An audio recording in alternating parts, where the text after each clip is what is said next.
మా BRS party minority cell ఆధ్వర్యంలో నిర్వహిస్తున్నటువంటి ఆత్మీయ సమావేశ సభాధ్యక్షులు మా మైనార్టీ సెల్ జిల్లా అధ్యక్షులు గైబుద్దీన్ గారికి ఈనాటి కార్యక్రమానికి మనందరినీ కలవాలి, ఆత్మీయంగా పలకరించాలి, మనందరినీ కూడా ఆశీర్వదించాలని చెప్పి విచ్చేసినటువంటి మన తెలంగాణ రాష్ట్ర తొలి ఉప ముఖ్యమంత్రి పెద్దలు మహమూద్ అలీ గారి పెద్ద ఎత్తున మైనార్టీ సోదరులకు వారి సంక్షేమం కోసం, వారి విద్యా అభివృద్ధి కోసం, వారి ఆర్థిక అభివృద్ధి కోసం, ఆర్థిక ఎదిగేదానికి అనేక పథకాలు తీసుకొచ్చినటువంటి రాష్ట్రం ఈరోజు ఉన్నదంటే అది తెలంగాణ రాష్ట్రం కేసీఆర్ గారి ఆధ్వర్యంలో కూడా చెప్పాలి తప్పదు.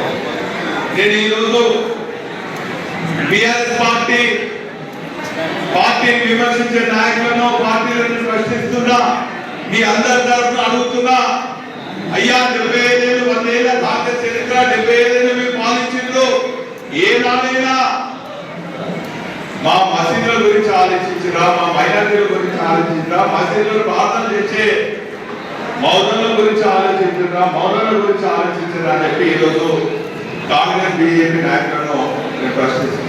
ఏ రోజు కూడా ఎవరు కూడా ఆలోచించలేదు. కేవలం తెలంగాణ రాష్ట్రం వచ్చిన తర్వాత మసీదుల గురించి, మసీదుల ప్రార్థన చేసే వారి గురించి, మరి మైనార్టీల పండుగల గురించి ఆలోచించిన ఏకైక వ్యక్తి తెలంగాణ రాష్ట్ర తొలి ముఖ్యమంత్రి కేసీఆర్ గారి గురించి.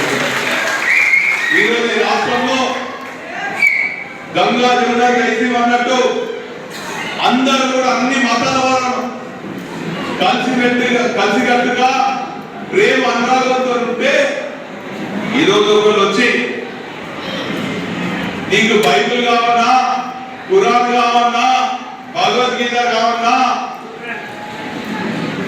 ఇంకా ఈరోజు కొన్ని పార్టీలు అడుగుతున్నాయి. ఈరోజు తెలంగాణ ప్రజలకు కావాల్సింది అన్ని మతాల గ్రంథాలు, అన్ని మతాలు ఉన్నటువంటి గొప్ప ఔన్నత్యాన్ని చాటి చెప్పే పార్టీ బిఆర్ఎస్ పార్టీ అని కూడా సందర్భంగా తెలియజేస్తున్నారు. ఈరోజు కేవలం మాటలలో కాదు, చేతలలో మా మైనార్టీల సంక్షేమం కోసము ఒక దారి వేసింది, ఒక దారి చూపెట్టింది కేసీఆర్ గారిని సందర్భంగా తెలియజేస్తున్నా. ఈరోజు కొన్ని పార్టీలు బిఆర్ఎస్ అబద్ధాలతోని బీజేపీ కట్టగలుగుతున్నది.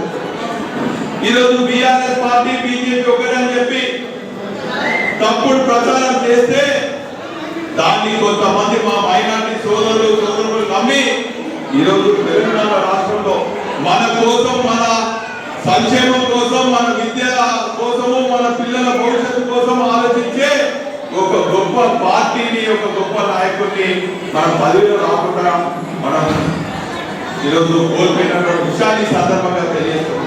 అయినా పర్వాలేదు, ఆ ఓటమిలో నేను కూడా ఓడిపోయినా నాకు రద్దు లేదు. కానీ నా లక్ష్యం ఒకటే, మన మధ్య చిచ్చు పెట్టే బీజేపీ మద్దతు పార్టీలను మాత్రమే రాయకుండా మనందరం కూడా కలిసి కట్టుగా ఆ పార్టీని భూస్థాపిత చేయాలని కూడా సందర్భంగా తెలియజేస్తున్నాం. ఈరోజు కొంతమంది నన్ను విమర్శిస్తారు. ఎంజీఎంలో చికిత్స కోసం ఫోన్ చేస్తే డాక్టర్ ఫోన్ చేసిన అదే రోజు రాత్రి 12 గంటలకు ఫోన్ చేసి మా తండ్రి చనిపోయినట్టు ఫోన్ చేశారు. మార్చ్ ఎండింగ్ లో నేను వెళ్తే సార్ నాకు ఒక ₹1 కావాలి సార్ చెప్పినప్పుడు వారు నా దగ్గర లేవు. ఇప్పుడు March ending, financial year ending, next year చూస్తాను. నేను అదే తిరుగుతున్నాను. మళ్ళా తెలిసిపోయినాక ఎందుకు సార్ మీరు ఎక్కడ ట్రై చేయండి, ఒక 50 లక్షలు చేయాలి అనగానే దేనికోసం అన్నాడు అంటే ఇట్లా మా ఈ సంఘటన చెప్పి మాకు ఉసూలు కావడం కోసం మా మైనార్టీ పెద్ద ఎత్తున బ్రహ్మాండంగా గుండీని తయారు చేసి నుంచి మరి రెడీమేడ్ క్లాత్ తయారు వరకు కూడా బ్రహ్మాండంగా ఒక 50-60 లక్షల ఖర్చుతోని ఆటోమేటిక్ మిషన్లు తెచ్చి ఈరోజు మా మైనార్టీ సోదరులతో పాటు పేద హిందూ మహిళలు కూడా ట్రైనింగ్ ఇచ్చే సంస్థకు తోడ్పాటు చేసింది ఈ బీఆర్ఎస్ ప్రభుత్వం. కేటీఆర్, కేసీఆర్, విజయభాస్కర్ ఇట్లా చెప్పుకుంటా పోతే అనేక సందర్భాలలో నా ఆత్మీయ తమ్ముడు కుద్దూస్ గారు కూడా చాలా సందర్భాల్లో మరి మైనార్టీ అనాథాశ్రమం గురించి ఈ పోటీలో కాంగ్రెస్ గతంలో లాగా కాంగ్రెస్ మాటలు నమ్మి మన ఓటు మన మైనార్టీల ఓటు వృధా అయితే మాత్రము గెలిచేది మతతత్వ పార్టీలు పెట్టేది మనం. మా అమ్మల కక్కలకు విజ్ఞప్తి చేస్తున్నా, మా అన్నల తమ్ములకు కూడా విజ్ఞప్తి చేస్తున్నా, వేదికపై ఆశీర్వదించిన మా నాయకులకు కూడా విజ్ఞప్తి చేస్తున్నా, 3 రోజుల సమయాన్ని వృధా చేయకండి. ఒకవేళ వృధా అయినట్లయితే మన ఓటు కానీ మన సమయాన్ని వృధా చేస్తే మనం ఉప్పేని ఎక్కకపోతామో మన మధ్య ఇటువంటి ఆశ్చర్యత, అనురాగం, ప్రేమ కూడా లేకుండా చేసే పార్టీ మన ముందుకు వస్తుంది. దయచేసి గమనించాలని చెప్పి ఈ సందర్భంగా తెలియజేసుకుంటున్నాను. ఏదేమైనా కూడా చిట్టీలు వస్తూనే ఉన్నాయి. ఎక్కడ లేని విధంగా यहाँ पर एक गुरुद्वारा बने सब एक 60-70 साल पहले बने पर्सुएशन కారణంగా బ్రహ్మాండంగా మా సాధికార కోసము 2000 టైం లోకాలలో 2000 గతాలు మనం తీసుకున్నాము. 2 కోట్లు కూడా శాంక్షన్ చేసుకున్నాం. గెలిచినటువంటి అభ్యర్థి దాన్ని ఆపడం జరిగింది. వారికి సమయంగా ఇంకొక 5-6 నెలల సమయం ఇస్తా. ఈ ప్రాంతంలో గత ప్రభుత్వం శాంక్షన్ చేసినటువంటి ఏ ఒక్క పని ఆపినా కూడా ఖచ్చితంగా ప్రజాక్షేత్రంలో పోరాడి అవన్నీ కూడా తీసుకొస్తా. బ్రహ్మాండంగా ఆ 3000 గదాలలో ఖచ్చితంగా మా మైనారిటీ సోదరులకు సాధికారంతో పాటు ఒక స్కిల్ డెవలప్మెంట్ కూడా ఏర్పాటు చేసేదానికి సిద్ధంగా ఉన్నటువంటి విషయాన్ని ఈ సందర్భంగా తెలియజేస్తారు. మీరు అనుకోవచ్చు ఈయనే ఓడిపోయి ఉన్నాడు, ఈయన ఎదురు చేస్తారు. ప్రజా పోరాటం ద్వారా ఖచ్చితంగా ఈ ప్రభుత్వాన్ని మెడలోంచి ఖచ్చితంగా గతంలో శాంక్షన్ చేసినటువంటి విషయాన్ని కూడా ఈ సందర్భంగా తెలియజేసుకుంటూ అవన్నీ కూడా శాంక్షన్ చేసే వరకు ఆ పోరాటం కొనసాగుతారని సందర్భంగా తెలియజేసుకుంటూ, అదేవిధంగా మీ అందరి సహకారంతో పెద్దల దీవెనలతో ఆ దేవుడి దయతో ఖచ్చితంగా మన ఎంపీ డాక్టర్ సుధీర్ కుమార్ గారు గెలుస్తారు. గెలిచిన తర్వాత వారి ఎంపీ ల్యాండ్స్ ఇచ్చి వారికి రాలేదు, వారు రాకుండా కూడా వారి తర్వాత వారికి వచ్చే ఎంపీ ల్యాండ్స్ నుంచి ఖచ్చితంగా 1 కోటి రూపాయలు శాంక్షన్ చేయించి ఖచ్చితంగా మన మైనార్టీ భవన్కు నిర్మాణ కోసం చేపట్టాలన్న విషయాన్ని సందర్భంగా తెలియజేస్తున్నాం. అదేవిధంగా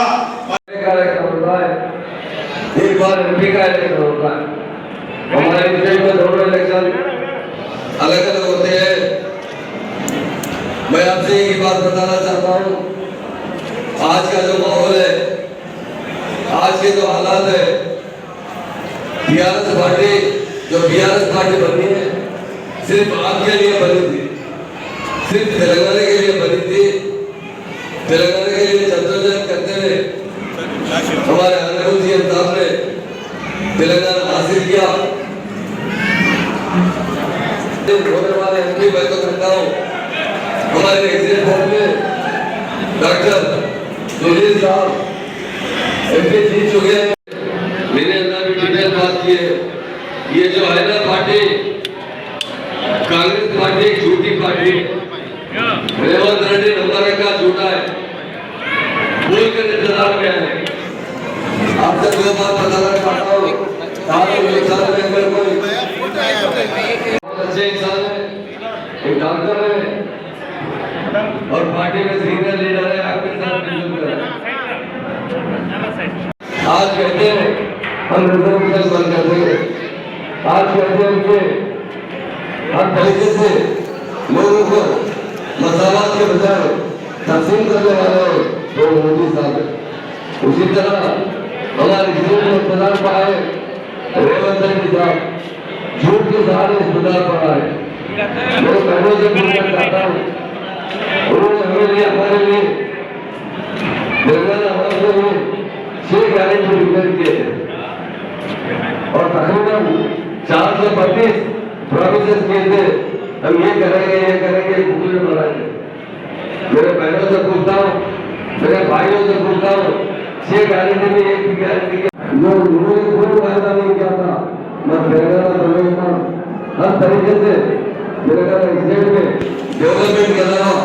सारी कम्युनिटी को लोकसेवा स्कीम किए, हमारी पहले बहुत सी तादाद में शादी मुबारक स्कीम, जिससे पहले मेरे भाइयों ने कहा, रेवंत रेड्डी कहा कि मैं 1 तोला और ऐड कर दूंगा। अरे 1 लाख भी चलेंगे, 1 तोला भी चलेगा। ये कुछ मुसलमान बहन को या हिंदू बहन को या किसी और बहन को 1 तोला सोना दिया गया, शादी मुबारक स्कीम का 1 लाख दिए गए। इसी तरह हमारे बहनों से कहा था कि मैं गाँव में आऊंगा, सबसे पहले जो काम करूंगा आपको 2,500 रुपए हर मेरी बहन को पेंशन दूंगा। मैं पूछना चाहता हूँ, एक को भी पेंशन दिला क्या? मैं पूछना चाहता हूँ, किसी को नहीं दिया, सिर्फ वायदा किया गया और अमल नहीं किया गया। इसीलिए कह रहा हूँ कि वो खाली वायदे करते हो, अमल नहीं करते हो और बड़े सफाई से झूठ बोलते हैं। हमारे बुजुर्ग लोगों को केसीआर साहब 200 से 2,000 रुपए पेंशन दिए, उन्होंने वादा किया कि मैं 4,000 पेंशन दूंगा। किसी भी बुजुर्ग आदमी को 4,000 का मैं पूछना चाहता हूँ। हमारे इमाम और रोजाना को केसीआर साहब 5,000 रुपये हत्या देते थे, इन्हीं कहने लगा कि मैं 10,000 कर दूंगा। मैं पूछना चाहता हूँ, किसी को 1 रुपया में मिला था। ये तमाम की तमाम बातें जो 6 गारंटी थे, 500 रुपए का सिलेंडर, मैं बहनों और भाइयों से पूछता हूँ कि आपको 500 रुपए का सिलेंडर आ गया, कुछ नहीं आएगा। अगर कोई कहने वाले मेरे को तो केसीआर थे, मैं एक बार और पूछना चाहता हूँ, केसीआर साहब ने बोले कि कांग्रेस आदमी इससे पहले अगर स्टेट में 50 साल हुकूमत किए, 50 साल में जो 12 से स्कूल थे जिसमें 1200 बच्चे पढ़ते थे, केसीआर साहब ने 2 साल में 2 स्कूल खोले, जिसमें 1,40,000 हमारी बहनें और हमारे बच्चे पढ़ते। मैं बताना चाहता हूँ, इसमें सीएम साहब ने हर लड़के पर 1,20,000 रुपए का खर्चा किया है। अच्छी से अच्छी तारीफ देना चाहते हैं। रोड से निकालने के लिए 20 लाख रुपए दिए गए जो लाभ में उन्होंने कहा कि 25,000 दूंगा, 1 रुपये को नहीं दिया गया। कांग्रेस ने हमारे पास 50 साल से हुकूमत की, हमें तारीफ नहीं दी, हमें विशाखा करकर हमें बर्बाद करने वाली कोई पार्टी है तो कांग्रेस पार्टी। इसलिए मेरे भाइयों बहनों, मैं बताने आया हूँ, लोग आपको लोग कह रहे हैं कांग्रेस पार्टी को वोट दीजिए, 7 साल से मुसलमान भाइयों से अपील कर रहे हैं।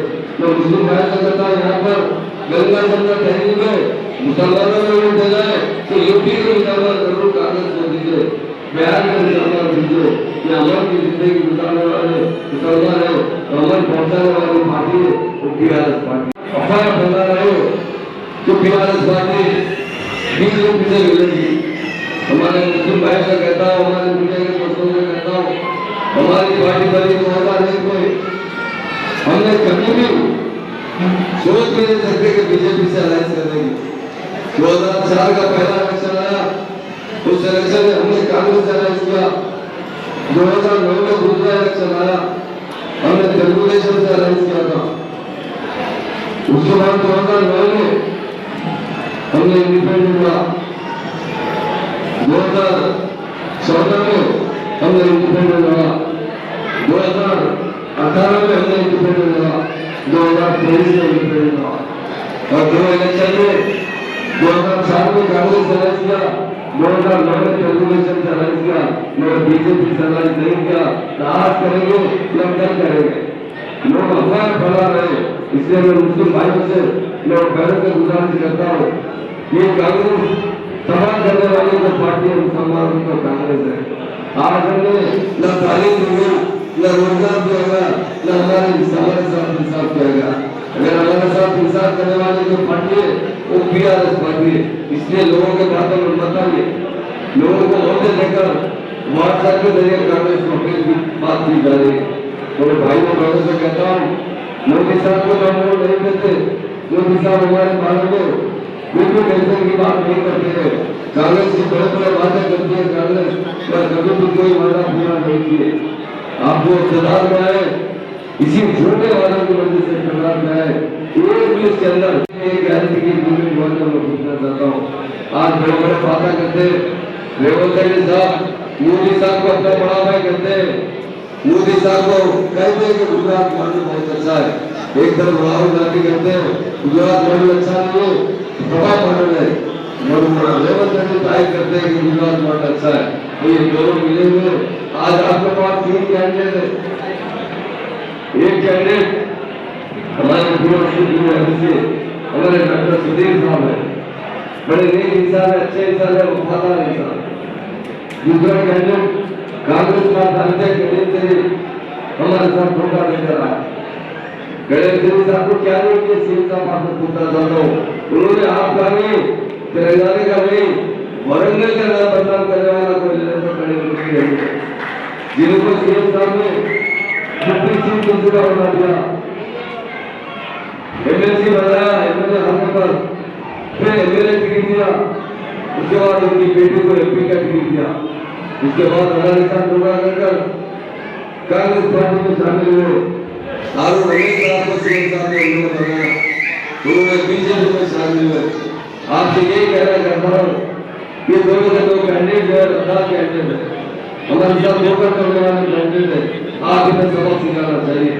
आप जैसा उनको कहना से कहता हूँ, ये कांग्रेस के मुद्दों की बात हमारे लोग बता रहे हैं बीजेपी को हटाओ, जरूर दिया बिहार को बीजेपी की जरूर हटाएगी। अभी मैंने ऐसा बताया आपको, जितने भी एमएलए हारे बीजेपी के एमएलए हारे, कांग्रेस का एक भी एमएलए सीट नहीं दिया। अगर सीट हारे पूरे के पूरे एमएलए हमारे बिहार के एमएलए तो बीजेपी एमएलए को सीट दी है। इसलिए भाइयों मैं आज अपील करने के लिए हैदराबाद से आया हूँ, आपका वोट वेस्ट मत कीजिए, आपका वोट काम के निशान को लगाइए। हम जरूर कभी भी मरने पर भी हम बीजेपी से अलग नहीं करेंगे। आज अफवाहें उड़ा रहे लोग, हर टीआरएस पार्टी किसी दौलत करेंगे, सत्य आरोप पर सजल खर्च होगा उसे आप सपोर्ट करेंगे, और बीजेपी को कभी भी सपोर्ट नहीं करेंगे। इसलिए आप हमारे उपयोग को जिताइए, आपको मतदान गली में भी जिताएंगे, दिल्ली में भी जिताएंगे, तेलंगाना के लिए अच्छे से अच्छा पढ़े जाएंगे। ये मेरे भाई बहनों, वोट की बड़ी अहमियत होती है। वोट जो होता है ना वो इजलास लाता है। वोट के जरिए आप झूठों को सीधी दे सकते हैं, सच्चों की तारीफ कीजिए। अगर हमें डॉक्टर सुधीर साहब एक सच्चे इंसान है, अच्छी तरीके से आपकी खिदमत करेंगे। आप जानते हैं 2 के 2 कैंडिडेट आपको दोनों भी जीतने वाले होंगे। ये कांग्रेस के कैंडिडेट को दिल्ली ठहरा गया ताकि मुसलमानों के वोट डाल सके, ताकि बीजेपी जीत सके। इसलिए कि हमारे सीपीसर रेवंत रेड्डी साहब इतना बीजेपी को सपोर्ट कर रहे हैं। ये हुकूमत चलने वाली नहीं है। अरे कुछ महीनों के अंदर बहुत बड़ा इंकलाब तेलंगाना में आएगा, क्योंकि किसी जगह कोई अमल आवाज नहीं होगी। किसानों के लिए रैतु बंधु रैतु बीमा की बात की गई, 1 पैसा नहीं दिया। हम 10,000 देते थे, 15,000 का वादा किया गया। ये रेवंत रेड्डी हर चीज में झूठ वादे करते हैं, गलत बातें करते हैं। आपको पंजाब से समझाते हैं पर अमल नहीं कर सकते। कांग्रेस के अंदर वो आपस में फूट चल रही है, एक दूसरे पर चुपका चल रही है। वो कहते हैं कि किस तरह हुकूमत करे, जबकि उनके पास हुकूमत की प्लानिंग नहीं है। हमारा जो टैक्सेस वसूल है वो सही तरीके से इस्तेमाल नहीं हो रहा है। वो पैसे जिस तरीके से जो हमारे साथ धोखा करेगी कांग्रेस पार्टी ने 50 साल में हमें क्या दिया बताइए। इसलिए मेरे बहनों आज 5 महीने सीखे सामने कुछ पढ़ने को डाल दिया, अगर में डाल दो ये समझ लो कि मुसलमानों की मदद करो। इसलिए हमारे साथ इंसाफ मिलकर शुरू किया। बिहार के पहले हमारे सुधीर साहब को, डॉक्टर सुधीर साहब को भारी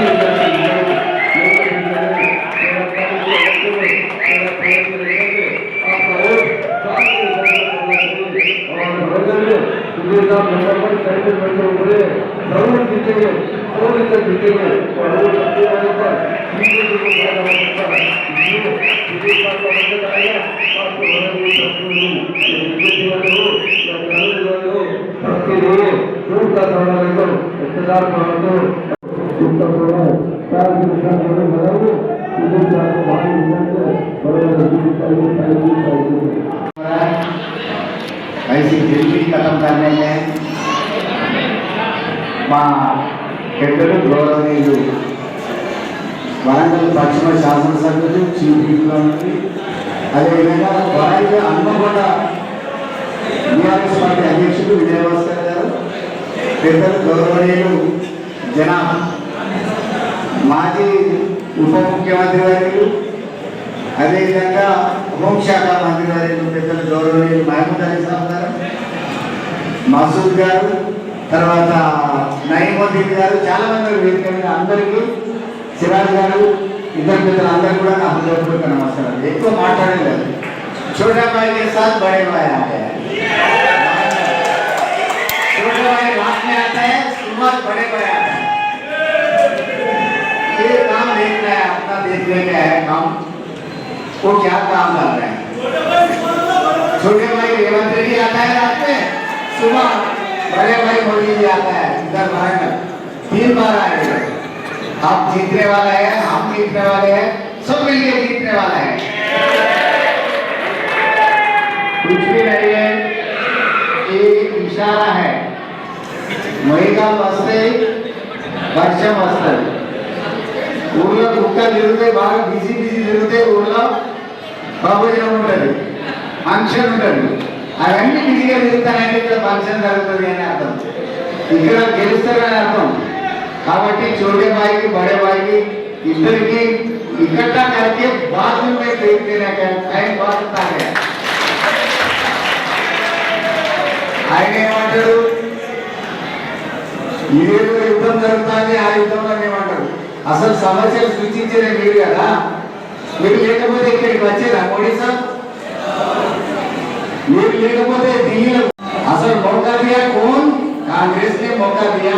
वो मौका से वो आगे बैठ के अपने ऊपर एक इल्जाम कर रहा है. కాబట్టి మనం కూడా ఆలోచన చేయాలి ఒకసారి. ఎవరి స్వతంత్ర భారతదేశం 75 సంవత్సరాలైంది స్వాతంత్రం వచ్చి, ఒక్కరోజు ఇక్కడ మైనార్టీ సమాజం ఒకటి ఉంటుందని గుర్తించినటువంటి యొక్క ముఖ్యమంత్రి కేవలం కేసీఆర్ గారే. కేసీఆర్ గారు రాకముందు అసలు మనం ఉన్నామా లేమో తెలియదు ఈ దేశంలో. కేసీఆర్ గారు వచ్చినట్టునే ఇమాంకు మౌజర్కు జీతం ఇవ్వడం వెళ్ళాలి, అవి ఆఫ్ చేసి మంత్రి లేరు. మన మంత్రి గారు ఉంటుంది, ఇక మంత్రి లేరు. కాంగ్రెస్ లో మైనారిటీ మంత్రి ఉండరు. కాబట్టి కాంగ్రెస్ కు బుద్ధి చెప్పాల్సినటువంటి అవసరం ఆవశ్యకత ఉన్నది. కాంగ్రెస్ కు బుద్ధి చెప్తే ఇద్దరికి బుద్ధి వస్తుంది, ఒక్కరికి కాదు ఇద్దరికి వస్తుంది. కాబట్టి ఇవాళ ఉన్నటువంటి యొక్క కాంగ్రెస్ పార్టీని మీకు తెలుసు, ఈ కళ్యాణ్ ఫేర్ సంగతి తెలుసు. कళ్యాణ్ ఫేర్ का बेटी बाहर निकल गई, वो सांप है. वो उसके साथ रमेश रमेश बाहर आ गए, उसके शिष्य और एक सांप बाहर आ गए. दोनों को हराने का काम मिला, मौका मिला. दोनों की एक ही बार सफा करने का टाइम आ गया, वक्त आ गया. ఏది ఏమైనప్పటికీ తెలంగాణ రాష్ట్రాన్ని రక్షించుకోవాలి. తెలంగాణ నుండి వచ్చినటువంటి యొక్క నిధులను కాపాడుకోవాల్సినటువంటి అవసరం ఉంది. 28 రాష్ట్రాలు కదా కాంగ్రెస్ మీకు, 28 రాష్ట్రాలు కదా బీజేపీ మీకు. మీరు మా మీద జులుం చేస్తారా? కాదు, ఇక్కడ కాదు. తెలంగాణ రాష్ట్రాన్ని అభివృద్ధి పదంలో తీసుకోవాలి. తెలంగాణలో ఉన్న గంగా జయన తల్లి తల్లి మొత్తం మీరు నేర్చుకోవాలి. అసలు సిగ్గులేనా? ఎందుకంటే కలిసి బతికేటువంటి జీవన విధానం రావాలి. ఇక్కడ అందరూ సుఖశాంతుల కొద్ది ఉండాల్సినటువంటి అవసరం ఉన్నది. ఈ భారతదేశంలో కూడా ప్రభుత్వాన్ని కొట్టేస్తే ఈ భారతదేశంలో ఉన్న అనేక మతాలు, సంస్కృతులు, విభిన్న భాషలు చేయాల్సినటువంటి అవసరం ఉంటుంది. కానీ వాళ్ళు ఇవాళ చేసేటువంటి పని, ఇవాళ అమానవీయ కోణంలో చేస్తున్నటువంటి పనికి జవాబు చెప్పాల్సినటువంటి అవసరం ఉన్నది. దానికోసమే ఇవాళ మనందరం కూడా నిర్ణయం తీసుకోవాలి. ఈ కాంగ్రెస్ बीजेपी को हराना है, अपना पार्टी, घर का पार्टी बीआरएस को उड़ाना है. मैं अंदर చెప్తా ఉన్నా, ఈ సందర్భంగా కారు ఓటేయమని. అయిపోయింది వాళ్ళ పని. అయితే అత్యధిక మేరకు మనమే గెలవబోతా ఉన్నాం. వాళ్ళ పని అయిపోయింది. ఎట్లా తెలుస్తానంటే ప్రధానమంత్రి వచ్చిపోయిండు, ఇటు ముఖ్యమంత్రి 3 సార్లు వచ్చింది. ఒక్క లోక్సభ నియోజకవర్గం 3 సార్లు వచ్చిందంటే గచ్చ గచ్చ గచ్చ గచ్చ అడిగిపోతాను ఇక్కడ. ఈ అందరినీ చూస్తారు. కాబట్టి ఆ మనకి ఇద్దరికి మోపు కావాలి. ఆ ఇద్దరి యొక్క విషయం ఏదైతే ఉన్నదో ఈ రాష్ట్రంలో మీకు ఏ చోటు లేదు, రాదు. నార్త్ ఇండియాలో పని అయిపోయింది మోడీ, ఇక సౌత్ ఇండియా మీద పడ్డాడు. సౌత్ ఇండియాలో ఏం చేయాలి? స్ప్లిట్ చేయాలి. మైనారిటీ ఓట్లు స్ప్లిట్ చేసి అది కాంగ్రెస్ గెలుచుకోవాలని ఆలోచన వచ్చాడు. స్ప్లిట్ ఓనేకే నాయి ఎవరిని గెలుస్తారో అవసరం మనకు ఉన్నది. ఆ రాష్ట్రం యొక్క భవిష్యత్తు అవసరం ఉన్నది. ఆ రాష్ట్రమే కాదు, ఈ దేశ భవిష్యత్తు కూడా అవసరం ఉన్నది. ఇక్కడి నుంచే తెలంగాణ నుంచి దిక్సు కోసం దాటి రావడం కోసం టైం అయింది. మీకు కూడా నమాజ్ టైం అయింది, లంచ్ కూడా టైం అయింది. కాబట్టి మీ అందరి దగ్గర సెలవు తీసుకుంటూ జై తెలంగాణ